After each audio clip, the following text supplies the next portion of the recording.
Bismillahirrahmanirrahim. Assalamualaikum warahmatullahi wabarakatuh. Alhamdulillahirrahmanirrahim. Wa sallallahu wassalam ala nabina Muhammadin wa ala alihi wa sahbihi ajmain. Allahumma inni as'aluka ilman nafi'a wa rizqan thayyiban wa amalan mutaqabbala. Amma ba'd.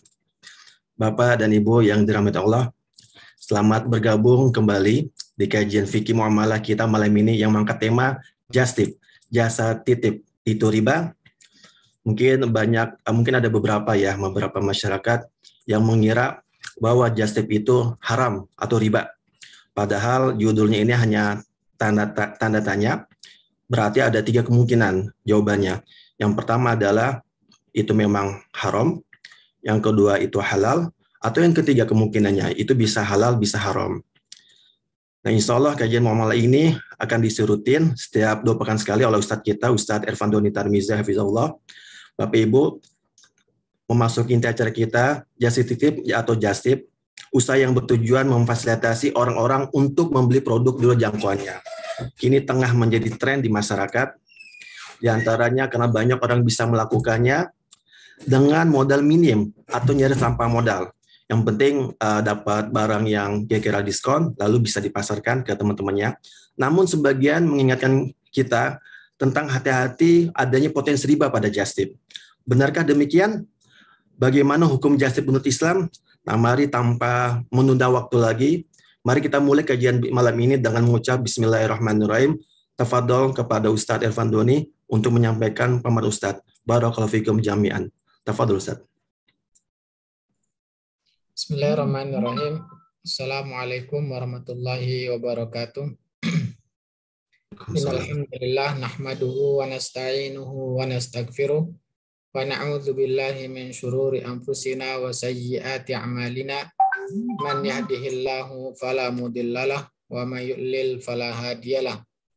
Asyhadu an la ilaha illallah wahdahu la syarikalah wa anna Muhammadan abduhu wa rasuluhu la nabiyya ba'd. Bapak-bapak, ibu-ibu, kaum muslimin, kaum muslimat yang dirahmati oleh Allah Subhanahu wa taala. Pembahasan kita, apakah just tip itu riba? Nah, tadi sudah disampaikan oleh moderator Pak Irep pengertian dari riba. Kita akan ketahui dulu apa yang dimaksud dengan just tip.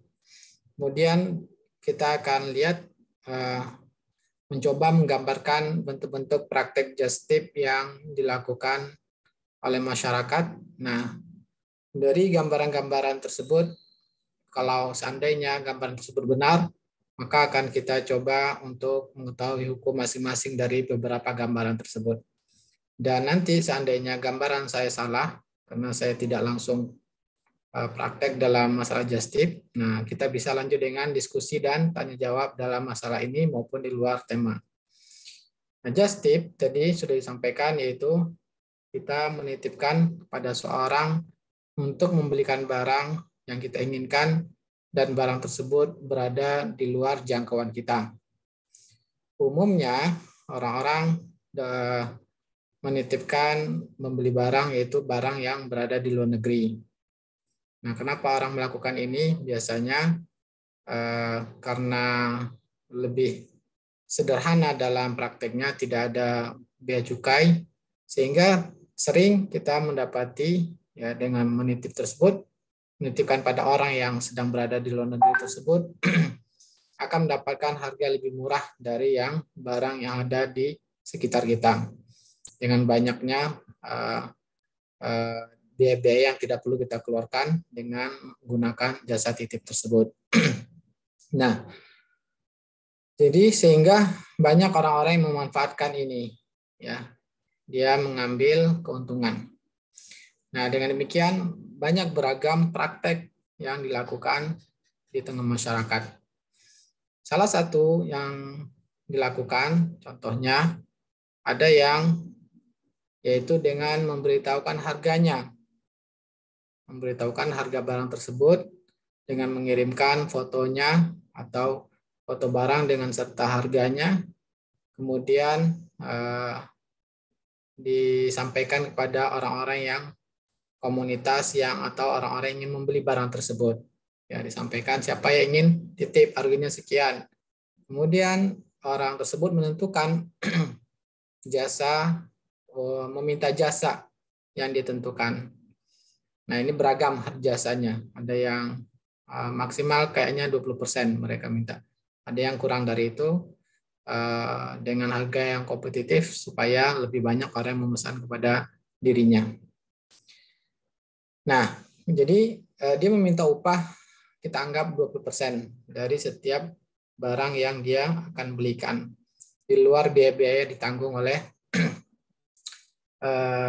di luar biaya-biaya, maka biaya-biaya ini ditanggung oleh si orang yang membeli barang tersebut. Nah, sekarang kita akan melihat cara pelaksanaan pembayarannya. Ya, tadi ini untuk kasus yang pertama ini, si pembeli ini sudah menyebutkan harga barangnya.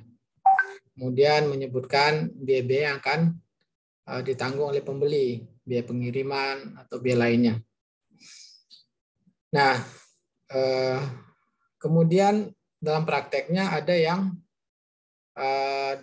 diminta untuk pembeli langsung membayar seluruhnya, ya, untuk membayar seluruh harga barang, kemudian biaya pengiriman, biaya lainnya, kemudian juga sekalian dengan jasanya. Nah, untuk gambaran pertama ini, maka kita dapat pahami bahwa ini bentuk prakteknya di dalam syariat Islam dinamakan dengan akad wakalah. Ya, yang mana wakalah ini ada syariatnya di dalam Islam. Berdasarkan firman Allah Ta'ala dalam surah An-Nisa ayat 35, Allah berfirman, wa in khiftum shiqaqa bainihima fab'atsu hakaman min ahlihi wa hakaman min ahliha. Jika kalian khawatir terjadinya perselisihan, perpecahan antara suami dan istri, maka utuslah orang yang bijaksana atau hakim masing-masing. Suami mengutus orang yang dianggap bisa dipercaya dan istri juga mengutus orang yang bisa dianggap percaya untuk menyelesaikan masalah mereka. Nah, menjadikan seorang sebagai wakil untuk menyelesaikan masalah antara suami dan istri. Dan juga dalam surat Yusuf ayat 55, Yusuf berkata yang diabadikan oleh Ta'ala surah Yusuf tadi ayat 55, yang mana Yusuf mengatakan ij'alni ala khazainil ardi, jadikanlah saya sebagai yang mengurus perekonomian hasil dari tanah, hasil bumi, ya. Nah, maksudnya jadikan saya wakil dari pemimpin untuk mengurusi perekonomian, untuk mengaturnya. Nah, ini dalil dari Al-Quran tentang adanya syariat mewakilkan. Sehingga Rasulullah SAW pun pernah mewakilkan beberapa sahabat untuk melakukan tugas-tugas. Di antaranya pernah mewakilkan Su'ah untuk mengambil zakat, yang mana zakat ini Allah perintahkan pada Rasulullah SAW untuk mengambil zakat khuz min amwalihim, ambillah Muhammad dari harta mereka. Ya, Allah perintahkan pada Nabi Muhammad, dan dalam pelaksananya Rasul mewakilkan para sahabat, pernah mewakilkan Su'ah, pernah mewakilkan Ibnu Lubiyah. Kemudian juga Rasulullah SAW pernah mewakilkan kepada Amru bin Umayyah untuk melakukan akad pernikahan, ya, dengan Ummu Mukminin Ummu Habibah Ramlah binti Abi Sufyan. Nah, dari sini bahwa adanya syariat untuk mewakilkan orang lain untuk membelikan barang. Nah, sehingga ini hukumnya adalah halal. Ya, dengan cara yang pertama, gambaran pertama ini hukumnya adalah halal. Yang mana orang yang diwakilkan itu harus amanah, yang mana dia sudah menyebutkan harganya secara amanah dengan tidak berbohong. Ya, harga barang, kemudian meminta jasanya sekian, maka ini hukumnya dibolehkan. Nah, kemudian gambaran yang kedua. Gambaran yang kedua yaitu si orang yang dititipkan ini dia mengatakan, ya pakai dulu uang saya. Nanti ketika sudah sampai baru boleh dikirim, ditransfer uangnya, atau silakan nggak apa-apa transfernya nanti ketika barang sudah sampai misalkan. Cuman disebutkan dari awal semuanya, yaitu harga barang, kemudian jasa yang diambil, kemudian biaya pengiriman. Nah, dipakai dulu uang si pembeli. Nah, berarti di sini ada dua akad. Yang pertama adalah akad amanah, ya, amanah untuk membelikan barang, wakil, dan wakilnya ini dengan upah. Berarti akadnya adalah ijarah wakala bil ujrah, mewakilkan dengan upah. Dan ini adalah juga termasuk jual beli. Karena jual beli jasa. Jasanya dibeli dengan harga yang sudah ditentukan tadi. Jadi termasuk bagian dari jual beli. Dan kemudian ada akad utang piutang. Ya, karena orang yang membeli tadi mengatakan pakai uang kami dulu atau uang yang orang yang akan membelikan tersebut. Berarti ada talangan. Nah, di sini maka dilarang oleh Rasulullah SAW. Untuk bentuk kedua ini ada hadis yang melarangnya, yang mana Rasulullah SAW mengatakan la yahillu salafun wa bai'un, tidak halal, ya, haram hukumnya menggabungkan jual beli dan akad utang piutang. Nah, tadi ada jual beli jasa dan ada juga sekaligus ada akad utang piutang di dalamnya karena ditalangin dulu. Nah, hikmahnya kenapa Rasulullah SAW melarangnya agar supaya tidak terjadi riba. Ya, kenapa? Karena dalam upahan tersebut, ya, dia mendapatkan keuntungan upah. Ya, ada upah yang diambilnya dan upahnya dikhawatirkan keuntungan dari akad utang piutang. Ya, adanya akad utang piutang sehingga ini dilarang oleh Rasulullah Sallallahu Alaihi Wasallam. Nah, bentuk yang ketiga yaitu si orang yang dititipi ini dia tidak menyebutkan harga aslinya. Ya, ternyata ada 4 bentuk berarti kalau kita ingin rincikan, ya. Bentuk yang ketiga dia tidak menyebutkan harga barang tersebut, harga aslinya. Dia sendiri yang menentukan harga barang. Ya. Kemudian dia menyampaikan bahwa harganya totalnya sekian. Ya. Kemudian bayarnya untuk gambar kedua ini tidak menyebutkan barang ini, ternyata ada dua gambaran lagi. Yang pertama, dibayarnya nanti ketika barang sudah sampai. Ya. Nah, untuk menjadi dibolehkan maka ini janji untuk melakukan jual beli, ya. Artinya apa? PO, pre-order, tetapi sifatnya pesanan. Supaya dibolehkan sifatnya pesanan, janji untuk melakukan jual beli. Ya, ketika barang tersebut sudah sampai, ya baru dilakukan akad jual beli. Baru si pembeli mentransfer uangnya seluruhnya. Ini dibolehkan. Tetapi jika pakai DP, ya, nah ini juga ada bentuknya tuh, yaitu dengan si orang yang dititipkan tersebut dia meminta DP untuk memastikan supaya tidak pembeli ini jika tidak jadi membeli maka DP-nya hangus misalkan. Jadi dia memastikan ya melakukan akad jual beli. Maka ya jika dengan DP ini supaya dibolehkan, orang yang membeli ini dia harus membeli barang dulu. Ya, tidak boleh dia tidak menerima DP tapi barang belum dibelinya.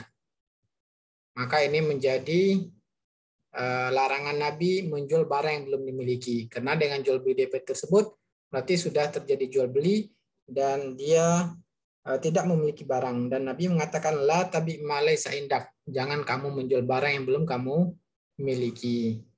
Nah, itulah tadi kira-kira gambaran yang bisa saya jelaskan yang menurut saya yang dilakukan oleh masyarakat.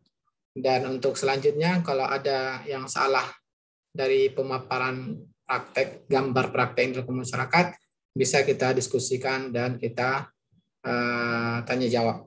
Ya. Baik Ustadz, jazakallahu khairan Ustadz atas sharing ilmunya Ustadz. Baik, bagi Bapak Ibu yang ingin bertanya tentang just tip atau tema fikih muamalah yang lainnya dipersilakan. Jadi yang kita akan prioritaskan yang raise hand itu yang pertama. Lalu nanti yang bertanya mohon langsung disampaikan saja dari siapa dan dari mana, dan langsung ke inti pertanyaannya, dan juga tinggal jika ada pertanyaan menyangkut pihak ketiga, tinggal cukup menyebutkan fulan atau fulana. Baik, Ustadz, di sini sudah ada dari Bu Firly sepertinya dari London. Ya, silakan Bu Firly mungkin ya. Ya, silakan. Silakan. Sudah open mic, silakan.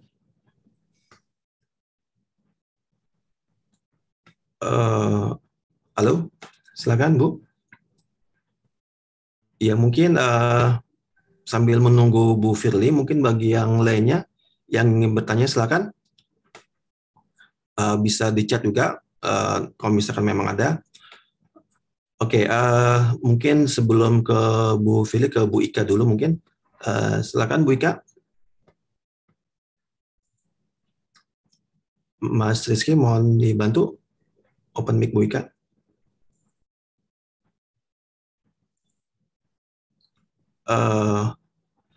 Oke, belum aja guys. Ya. Mungkin ini saat sambil menunggu saya izin tanya saat ya, boleh saat ya. Boleh, silakan. Ya, berarti kalau misalkan just tip ini saat, kalau misalkan gini saat, pada saat barangnya sudah diterima, oh ini Bu Ika sudah open mic saat, mungkin Bu Ika dulu. Ya Bu Ika, silakan Bu Ika. Assalamualaikum warahmatullahi wabarakatuh. Waalaikumsalam warahmatullahi wabarakatuh. Iya, tadi saya dengar ada beberapa kategori dari just tip ya. Yang pertama itu kan saya mau konfirmasi dulu nih. Yang pertama adalah tadi kalau kita terima just tip, kita menginfokan harganya, kemudian kita juga memberitahukan biaya just tipnya itu halal ya, Pak Ustadz. Betul ya Pak Ustadz ya? Iya, betul Bu. Oke, yang kedua,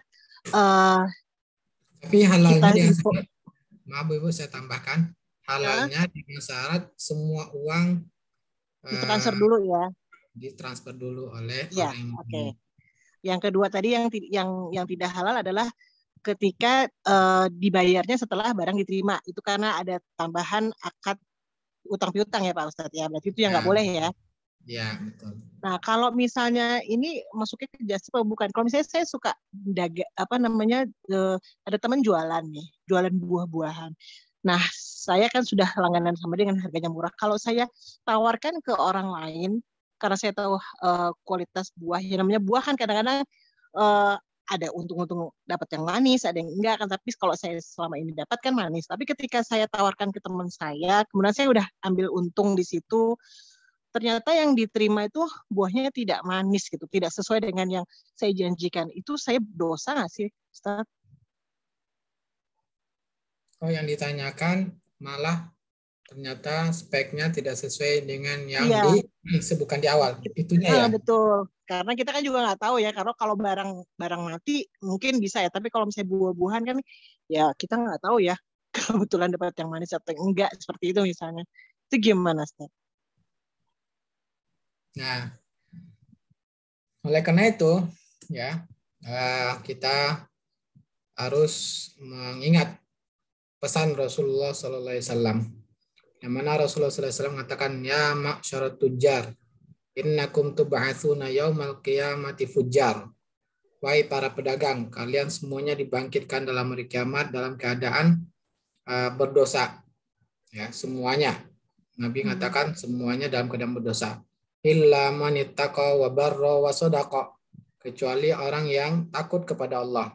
Artinya yang haram ditinggalkan, hanya melakukan yang halal saja. Kemudian berbuat baik, yaitu dalam berdagang tujuannya membantu untuk memudahkan urusan orang-orang pembeli. Ya, ketika meminta dengan harga yang murah kita jual, kita kita menjualnya, walaupun untungnya sedikit. Nah, yang ketiga yaitu memperbanyak sedekah. Nah, tujuan sedekah ini terkadang kita mensifatkan barang-barang tersebut ya ternyata tidak sesuai dengan yang kita sifatkan.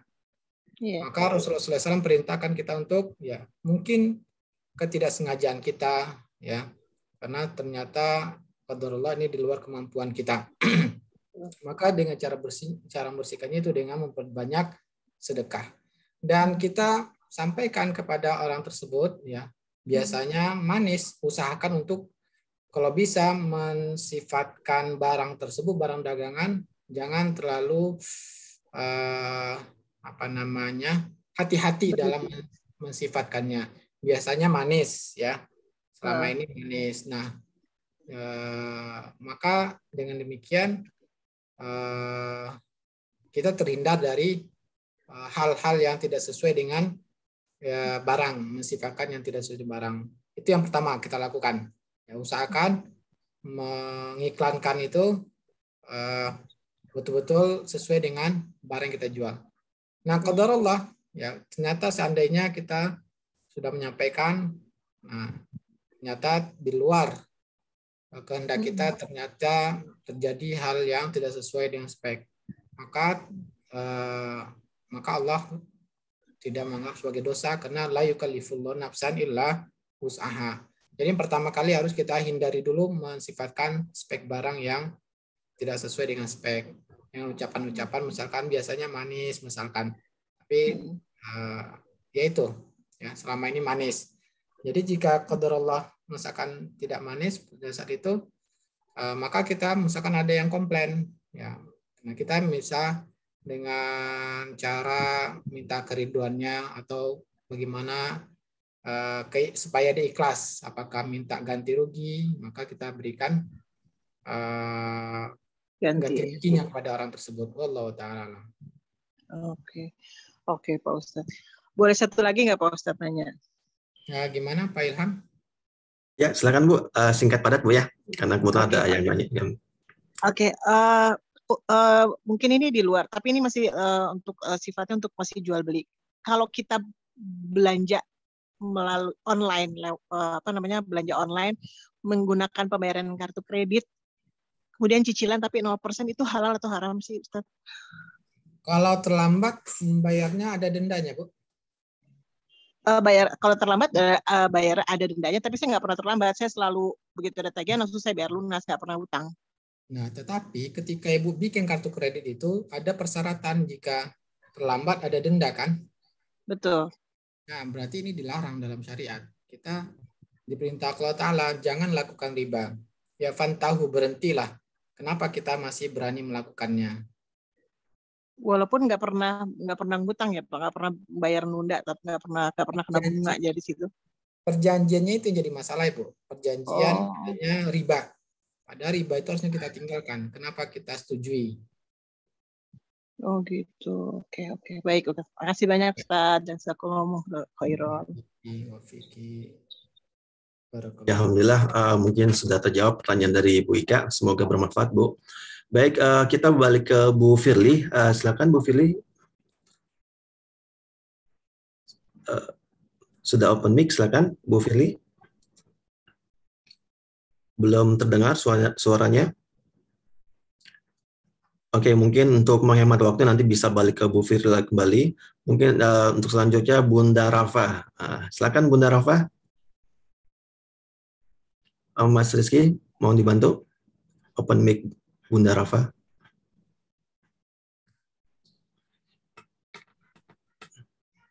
Ya, silakan. Waalaikumsalam warahmatullahi wabarakatuh. Assalamualaikum Ustaz.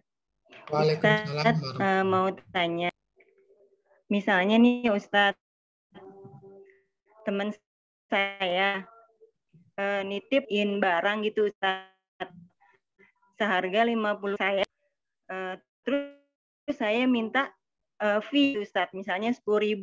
Apakah saya itu riba atau enggak ya Ustaz? Uangnya kapan dibayarnya, Bu? Nanti pas barangnya barangnya sudah sampai. Iya. Nah, berarti Gimana ya Ustaz kayak gitu? Ibu talangin dulu ya. Iya. Maka Tapi saya minta fee-nya 10.000. Itu gimana Ustaz ya? Saya kena riba apa enggak ya?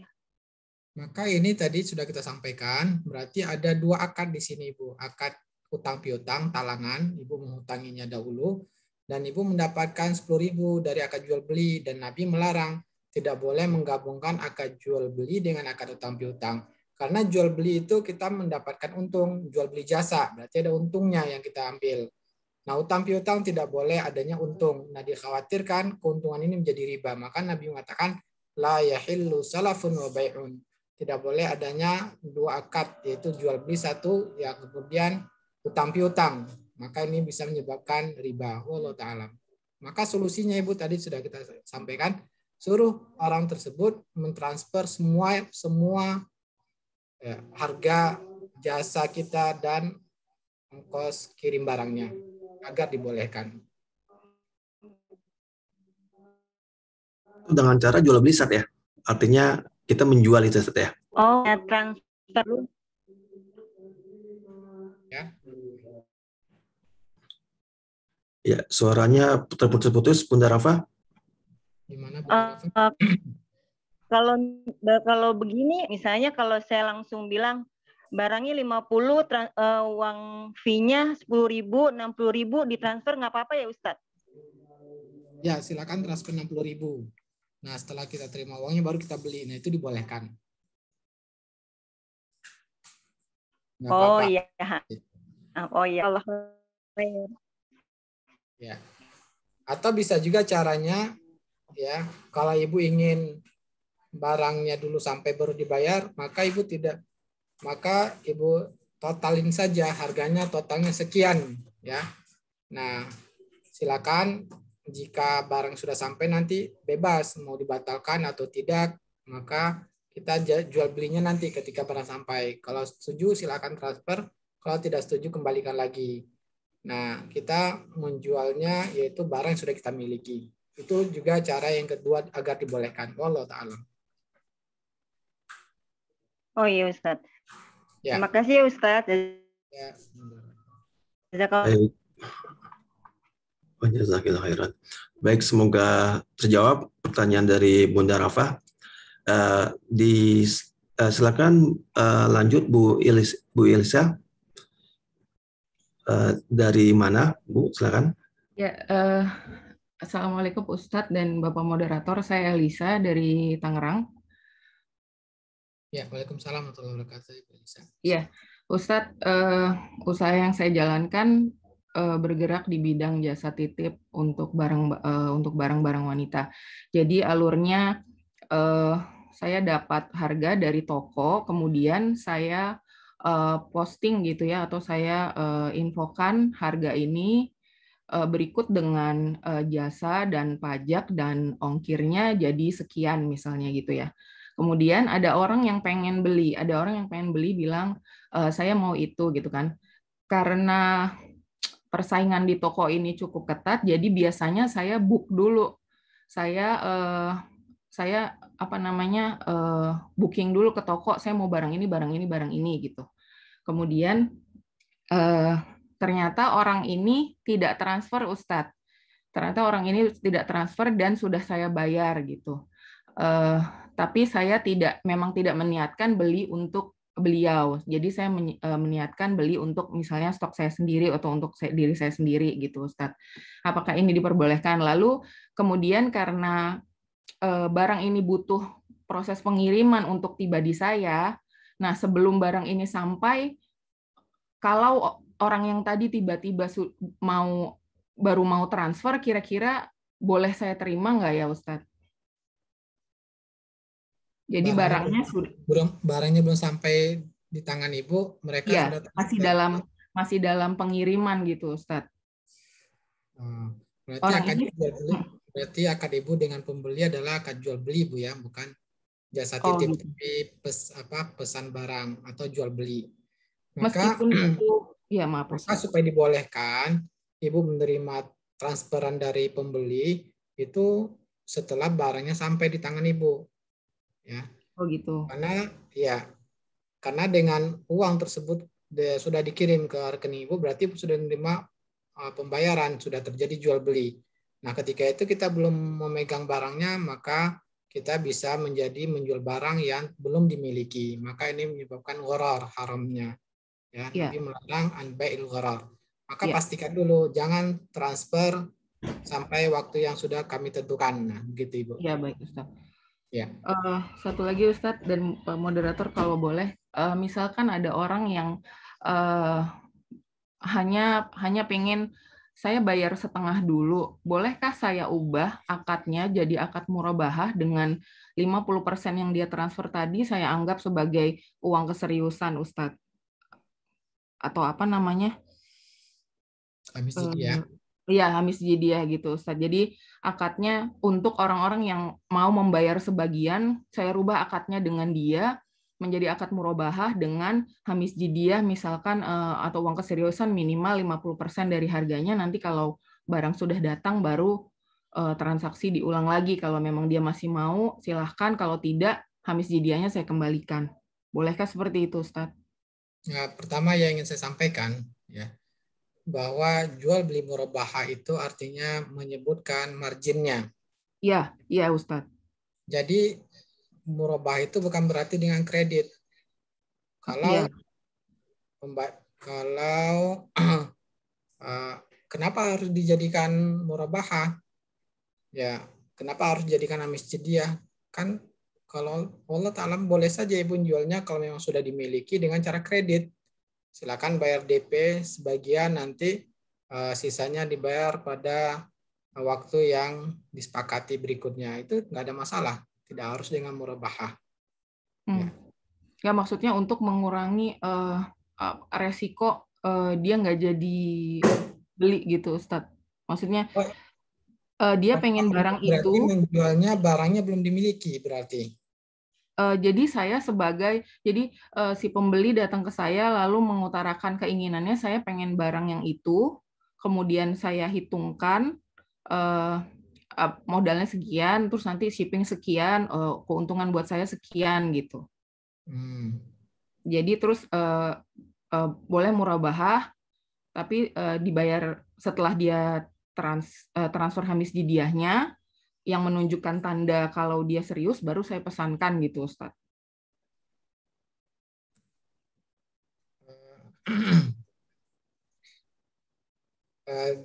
Kenapa menjadikan murabahah? Ya. Kenapa? Karena melakukan murabahah ini artinya barang sudah dimiliki, Bu. Ibu jadikan hamis jidyah maksudnya. Dijadikan saya meminta hamis jidyah dari calon pembelinya gitu, Ustaz. Nah, kalau seandainya dia tidak jadi, ya hamis jidyah dikembalikan dengan potongan kerugian yang terjadi. Misalkan saya jual barang itu ke pihak lain, terus lakunya lebih murah, nanti selisihnya dikembalikan. Begitu setahu saya untuk yang hamis jidyah. Cuman saya nggak tahu di depannya ini boleh atau enggak untuk begitu. Boleh. Ya. Boleh, nggak ada masalah. Boleh kayak gitu ya Ustadz ya. Berarti itu boleh. Oh gitu. Jadi diminta hamis jidyah di depan boleh ya Ustadz ya? Iya. Iya, syukran Ustadz, syukran akhi moderator. Assalamualaikum warahmatullahi wabarakatuh. Jazakumullah khairan Ustadz. Wa iyyaki. Bu, semoga bermanfaat dan terjawab. Baik, kita lanjutkan dengan Ibu Falzah. Silakan Bu. Dengan pertanyaan singkat padat dan dari mana Ibu? Silakan. Assalamualaikum warahmatullahi wabarakatuh. Waalaikumsalam. Dari Jakarta. Ya. Afwan Ustadz, mau bertanya masalah. Jadi teman saya punya modal itu seandainya ada 100 juta. Lalu teman kami ada proyek untuk mengerjakan suatu konstruksi, memerlukan modal. Lalu teman saya itu meminta tolong saya untuk meminjam uang ke teman saya dengan berbagi profit sharing. Seandainya dia memerlukan pinjaman dana 80 juta, profit sharingnya seandainya dia dapat keuntungan dari konstruksi pekerjaan itu 5 juta. 60% untuk teman saya sebagai pemodal, 40% dia sebagai yang kerjain gitu. Terus nanti kami dikasih uang apa ya bilangnya? Kayak komisi gitu Ustadz. Kalau itu gimana ya Ustadz ya? Kalau proyeknya tidak dibayar, gimana Bu? Alhamdulillah selama ini selalu setiap 1 bulan itu perjanjiannya 2 bulan dibayarkan oleh pihak yang mengerjakan barang tersebut. Selama ini pembayaran lancar karena ada perjanjian tertulis dan kami juga dapat PO-nya. Jadi saya merasa aman gitu untuk meminjamkan uang teman saya itu, Ustadz.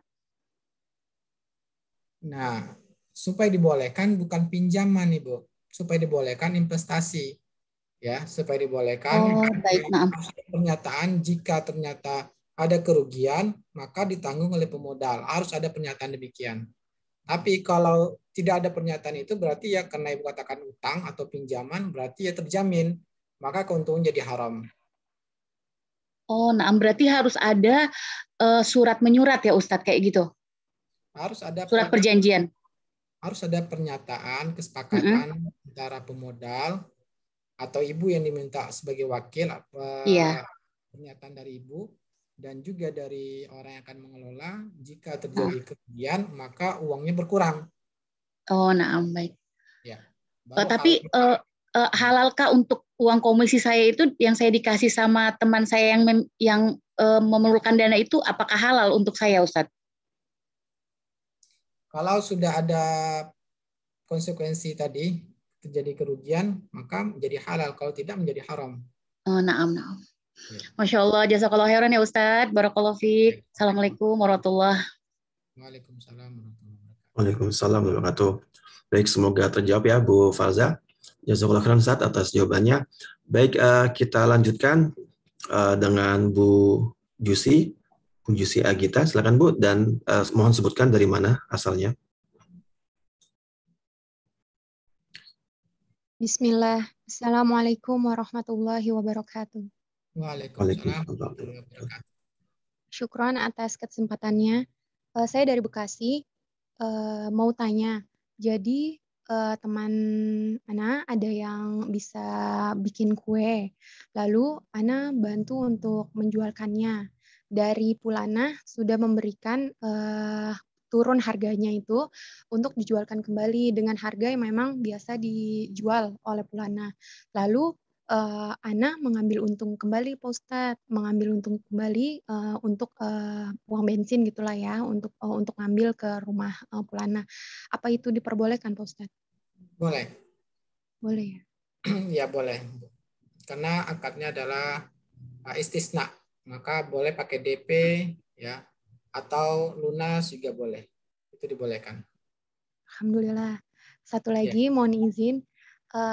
Jadi ada teman juga yang suka jual minuman kemasan.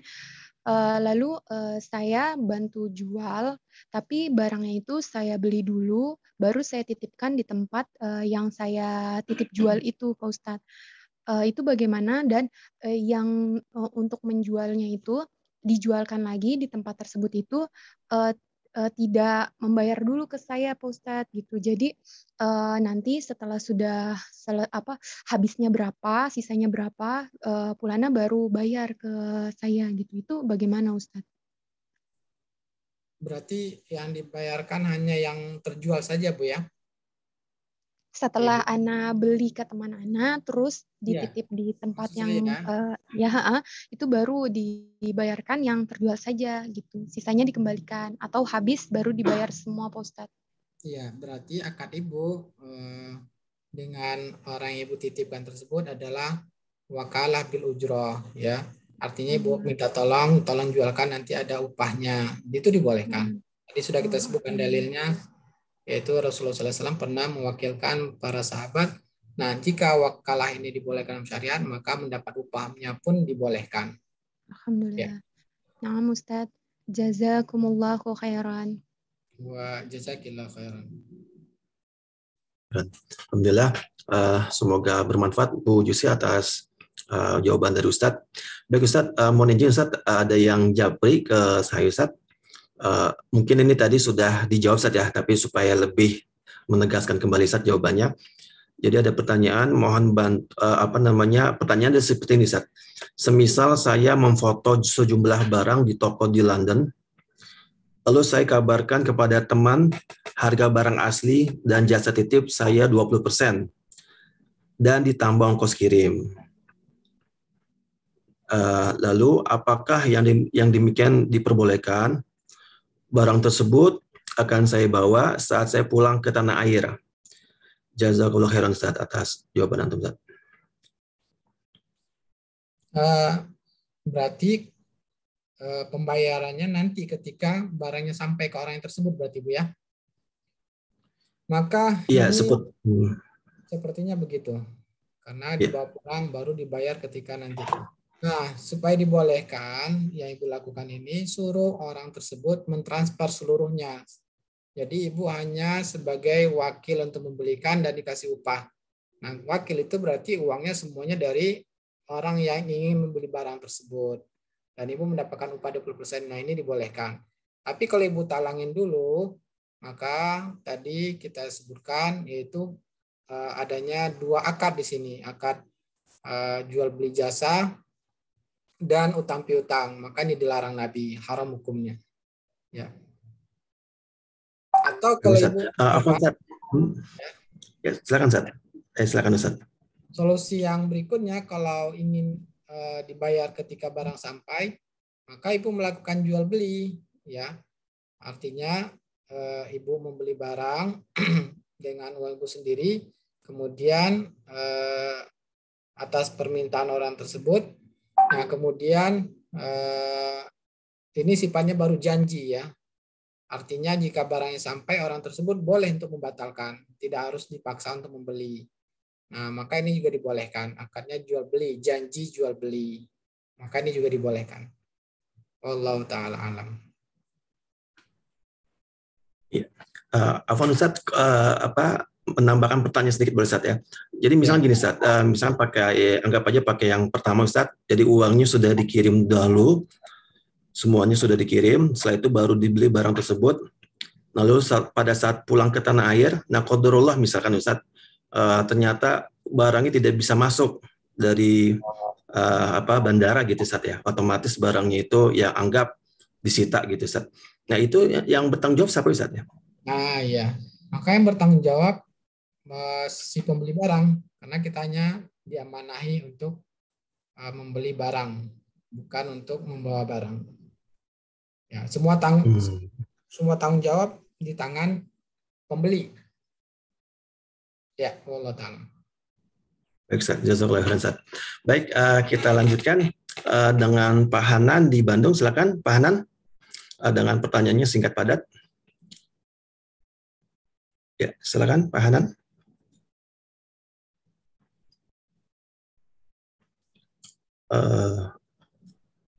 Ya, silakan.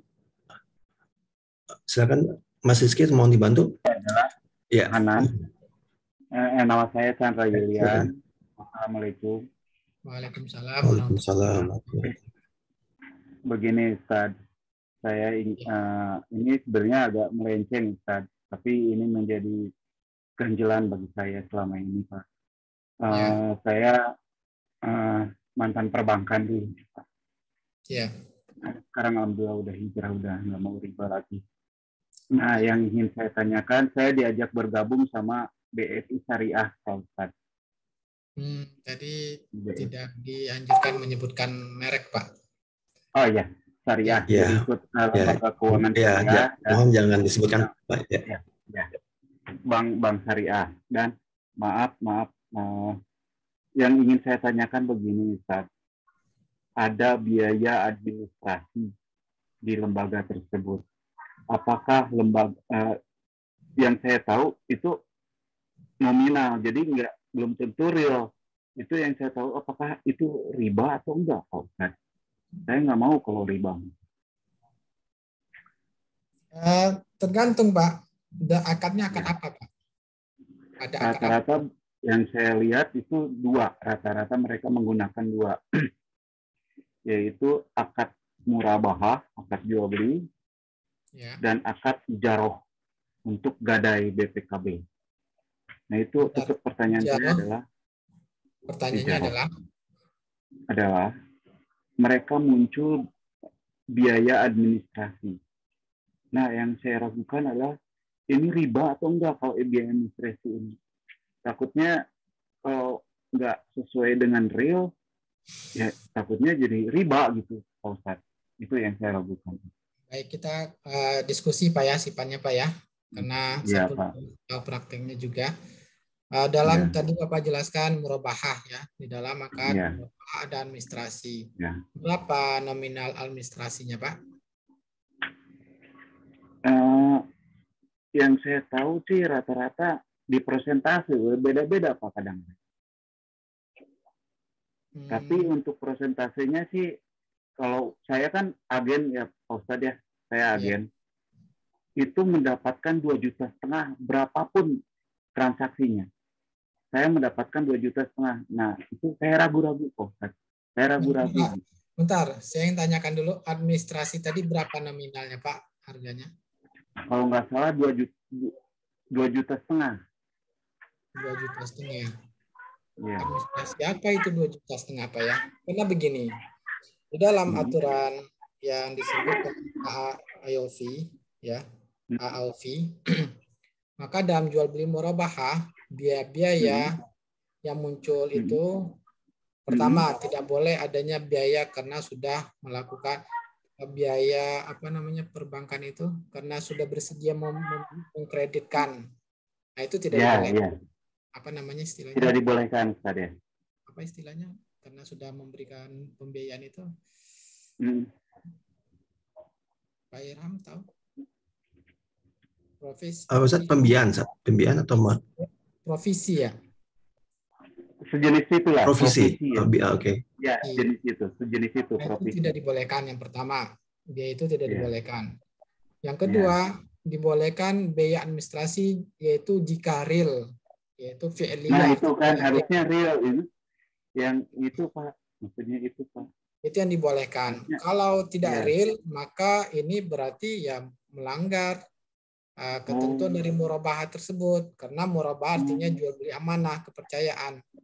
Nah, artinya kalau administrasi berarti biaya real ya. Nah, karena dalam murabahah dia sudah menyebutkan untungnya, marginnya sekian. Ternyata di administrasi dia ada untung lagi. Nah, berarti dia tidak jujur, berarti ada unsur pembohongan di sini. Wallahu ta'ala, maka ini menjadi masalah, yaitu melanggar akad murabahah. Wallahu ta'ala. Oh iya. Iya, terima kasih Ustaz, terima kasih. Ya, Alhamdulillah, jazakallahu khairan Ustaz, terima kasih. Pak Moderator, terima kasih. Assalamualaikum warahmatullahi wabarakatuh. Waalaikumsalam warahmatullahi wabarakatuh. Baik Pak Hanan, semoga bermanfaat Pak atas jawaban dari Ustaz. Baik Pak K, silakan Pak dengan pertanyaan singkat dan padat. Dan dari mana Pak? Silakan. Assalamualaikum warahmatullahi wabarakatuh. Waalaikumsalam. Saya dari Depok. Saya sebagai guru, Ustadz. Jadi mungkin pertanyaannya agak menyimpang juga nih, Ustadz ya. Karena ini sudah menjadi tradisi ataupun budaya di sekolah. Biasanya kalau ada momen-momen tertentu saat itu ada pemberian hadiah, nah gitu ya Ustaz ya, dari orang tua untuk guru gitu. Menerima hadiah tersebut apa ya Ustaz ya? Ya, maka bisa menjadi suap dan bisa menjadi halal. Kapan menjadi suap? Seandainya pihak yang berwenang yang menggaji kita, mungkin ya sepertinya kepala sekolah yang diwakilkan untuk masalah itu Pak ya. jika wakil sekolah mengizinkan menerima, maka dia menjadi boleh. Tapi kalau tidak diizin atau tanpa pengetahuan oleh kepala sekolah, maka ini menjadi suap. Karena Rasulullah SAW melarang Ibnu Lutbiyah yang diperintahkan Nabi untuk mengambil zakat dan dia sudah mendapatkan gaji. Karena di antara yang berhak mendapatkan zakat yaitu dengan gaji, yaitu al-amil, orang yang bekerja. Jadi dia sudah mendapatkan gaji dari harta zakat tersebut. Dan dia menerima hadiah dari orang-orang yang membayar zakat. Maka Nabi menegurnya, ya. Nabi melarangnya, maka itu menjadi haram. Tapi jika diizinkan oleh orang yang memberikan pekerjaan kita atau kepala sekolah, Allah Ta'ala, maka itu menjadi halal. Ya. Tapi Ustaz, berarti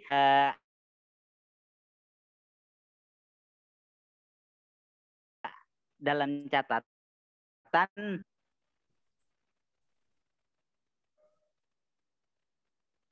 Suaranya hilang, Pak Aki. Jadi di sini ketentuannya harus sepengetahuan kepala sekolah begitu ya Ustaz?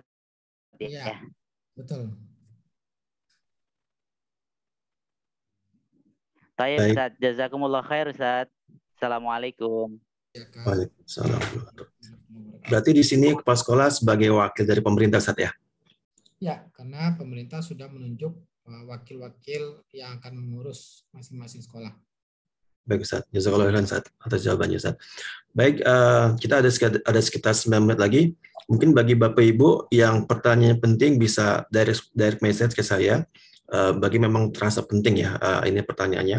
Baik, kita lanjut ke raise hand berikutnya Pak Abu Abdullah, silakan Pak. Assalamualaikum Ustadz. Afan ini pakai HP suami. Iya, silakan Bu. Ya, mohon maaf panitia. Begini Ustadz, ada 2 pertanyaan. Yang pertama adalah sebenarnya seperti mohon maaf. Ibu dari mana? Ya. Oh, dari Pekanbaru. Ummu Abdullah. Saya kira tadi dari Jawa, Bu. Ya. Iya, dari tempat saya berarti. Saya dari Pekanbaru. Silakan, Bu. Ya, Ustadz. Begini, Ustadz, ada 2 pertanyaan. Yang pertama, mengenai ekspedisi itu sebenarnya bagaimana? Misalkan barang A, itu beratnya hanya 0,5 kilogram. Tapi dia pun dimasukkan ke dalam angka 1 kilogram, disamakan dengan barang yang 1 kilogram. Nah, itu sebenarnya hukumnya bagaimana? Kemudian yang kedua adalah akad istisna tadi itu apa diperbolehkan, mohon maaf dari Ibu yang bertanya tadi, sebagai makelar, itu dinaikkan dulu harganya, apakah itu diperbolehkan? Ya. Begitu. Untuk pertanyaannya bagaimana hukum ya dianggap 1 kilo membayarnya padahal barangnya cuma misalkan 1 gram atau 2 gram atau intinya tidak sampai 1 kilo tapi dianggap 1 kilo. Ya. Kalau memang sudah dijelaskan dari awal maka hukumnya boleh saja, Bu. Ya, dia sudah menyampaikan, Ibu, walaupun tidak sampai 1 kilo tapi kami menerapkan harganya 1 kilo dan dia sudah menjelaskan dan kita setuju berarti sah jual belinya itu dibolehkan. Tapi kalau dia tidak menyebutkan, ya maka ini bisa dikhawatirkan ada unsur pengelabuan, ya ada unsur penipuan di sana. Karena yang dipahami ya kita membayarnya sesuai dengan berat timbangan. Jadi perlu dijelaskan, nah, supaya dibolehkan. Yang kedua, tadi itu bukan makelal, tapi di dalam Islam namanya istisna mawazi. Jadi melakukan akad istisna paralel. Kita pesan kepada pembuat dan kita juga menjualnya kepada orang lain, yaitu istisna mawazi, itu dibolehkan. Pendapat yang kuat dari para ulama. Wallahu ta'ala. Ya. Baik, syukron. Jazakumullah khairan Ustadz dan tim. Assalamualaikum warahmatullahi wabarakatuh. Waalaikumsalam warahmatullahi wabarakatuh. Baik, semoga terjawab ya Ummu Abdullah. Barakallahu fiik. Baik Ustadz, Afwan Ustadz, terkait dengan just tip Ustadz, sepertinya masih ada yang japri Ustadz, direct message yang masih belum paham apa itu just tip supaya menjadi halal Ustadz. Mungkin bisa diulang Ustadz, mohon maaf Ustadz, supaya bisa terjawab lagi Ustadz. Oh, tadi kita 14 menit ya kita jelaskan just tip. Iya. Nggak cukup waktunya. Enggak, maksudnya supaya solusi jadi halal Ustadz. Supaya jadi halal, maka dengan menggunakan akad pertama, dengan wakalah bil ujroh, mewakilkan dan mendapatkan upah.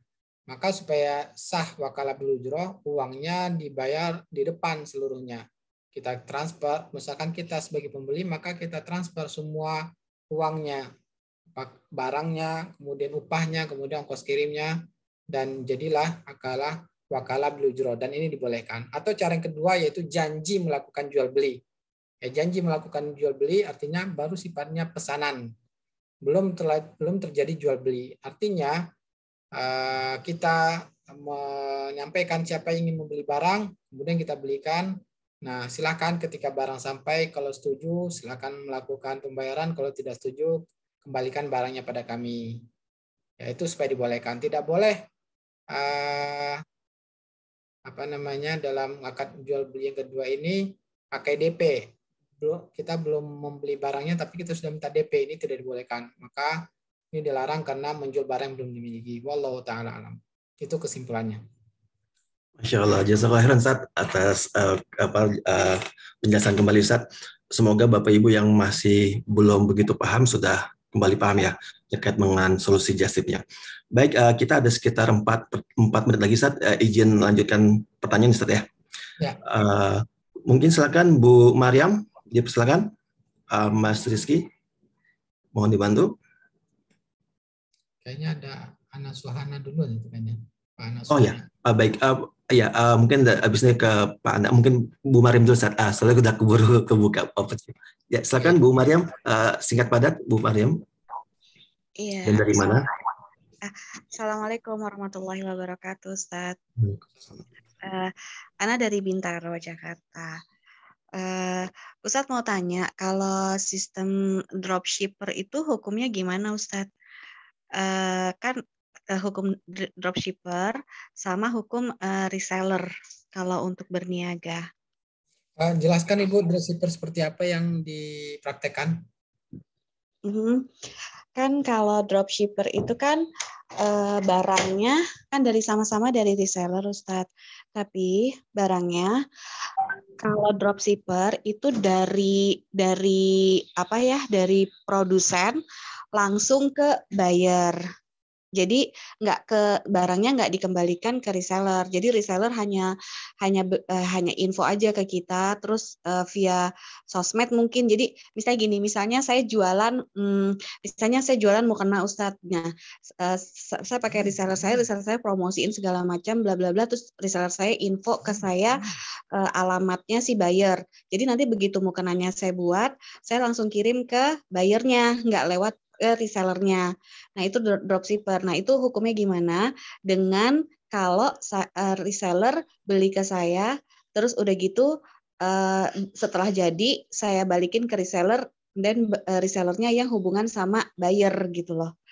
Nah, ini kan mirip tapi berbeda, Ustadz. Nah, kalau ini hukumnya gimana, Ustadz?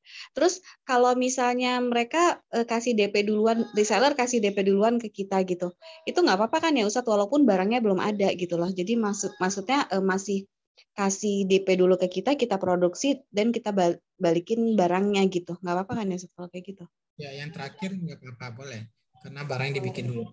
Yang pertama tadi, supaya dibolehkan, reseller kita hanya sebagai marketer kita saja, Ibu. Iya, tapi barangnya nggak ada di reseller. Jadi dari produsen langsung ke buyer. Supaya dibolehkan, marketer itu sebagai wakil untuk mencari pelanggan saja, pembeli saja. Ya, jadi resiko ditanggung oleh penjual, maka dibolehkan, ya. Oh, itu dibolehin ya, Ustadz? Dengan syarat wakil kita untuk silakan jual, nanti kamu dapat sekian, kita tentukan upahnya berapa. Bukan dia menetapkan harga, kita yang menetapkan harga. Oh, jadi yang menetapkan biar halal itu jadi yang menetapkan harga si produsennya ya? Artinya si produsen tahu berapa diambil untung, berapa upah yang akan diambil oleh, berapa harga jual dari reseller tersebut. Karena dia wakil kita, dia harus jujur pada kita supaya dibolehkan. Oh itu kalau dropshipper ya?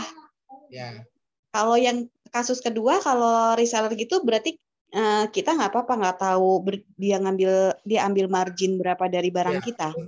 Maka supaya dibolehkan kita kirimnya ke dia. Kita tidak tahu dia dengan pembeli dengan reseller. Itu dibolehkan. Oh itu dibolehkan. Jadi ini dua kasus berbeda ya Ustadz. Kalau yang dropshipper berarti perwakilan dari kita. Jadi dia harus tahu kita harus tahu dia marginnya berapa gitu karena perwakilan dari kita. Kalau yang kasus kedua berarti boleh kita nggak tahu marginnya dia karena dia langsung berhubungan sama buyer gitu kan ya Ustadz ya. Tapi kalau masalah DP, reseller kasih DP dulu ke kita untuk transaksi karena semua barangnya itu PO by order, nah itu nggak apa-apa kan, halal kan ya Ustadz ya? Apa halal itu? Oh iya, ya jazakumullah khairan Ustadz. Iya. Ya, Afwan Ustadz boleh ke satu pertanyaan Ustadz ke Pak Ana. Tadi Afwan terlewat Pak Ana soalnya. Silakan Pak Ana. Afwan pada itu terlewat. Halo, assalamualaikum warahmatullahi wabarakatuh. Waalaikumsalam. Nggak apa-apa kan lanjutin yang tadi Ustadz, yang soal ibu guru itu, guru itu loh, yang riswah. Ya, silakan. Ya, jadi gini, guru anak saya itu sakit.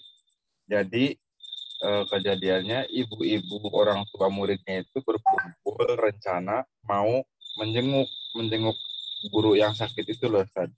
Nah, menjenguknya itu kan pasti nggak mungkin tangan kosong ya Ustaz ya. Ngasih barang bawa makanan atau apa gitu. Nah itu termasuk riswah nggak Ustaz kalau kayak gitu? Soalnya kan gini, kalau bukan guru nggak mungkin kan orang tua murid nengok yang sakit gitu loh Ustaz. Nah, kalau untuk kasus sakit ini, walau ta'alam kayaknya kena asas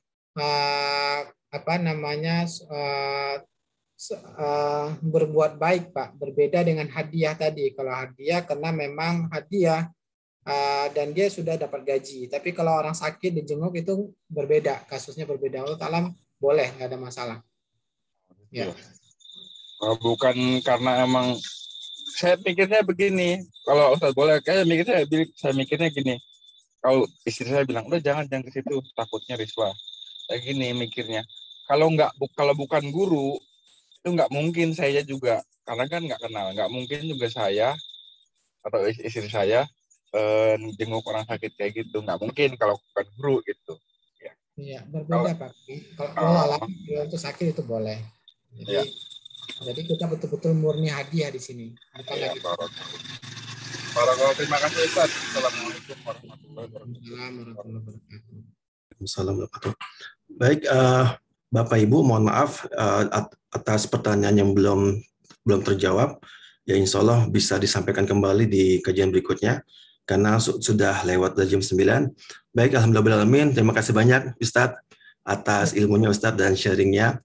Dan juga Bapak Ibu yang sudah berkenan meluangkan waktunya dalam kajian ini. Jazakumullah khairan wa barakallahu fikum. Semoga menjadi ilmu yang bermanfaat bagi kita semua yang mendengarkan. Dan insya Allah juga kita mengamalkan juga. Lalu insya Allah Bapak Ibu sampai jumpa di kajian berikutnya. Untuk informasi kajian serta informasi lain terkait Lariba Consulting, Bapak Ibu dapat menyimaknya melalui Instagram, Facebook, LinkedIn, maupun YouTube kami. Dan juga Bapak Ibu, jika ingin refresh lagi, bisa melihat rekaman kajian ini ya di YouTube channel Lariba Consulting, juga YouTube channel Ustadz Irfan Darmizi. Nanti tinggal di search aja di YouTube, insya Allah akan ketemu. Baiklah, mari kita tutup majelis ini dengan doa kafaratul majelis. Subhanakallahumma wa bihamdika. Rabbana taqabbal minna, barakallahu fikum, wassalamualaikum warahmatullahi wabarakatuh. Waalaikumsalam. Syukran Ustaz.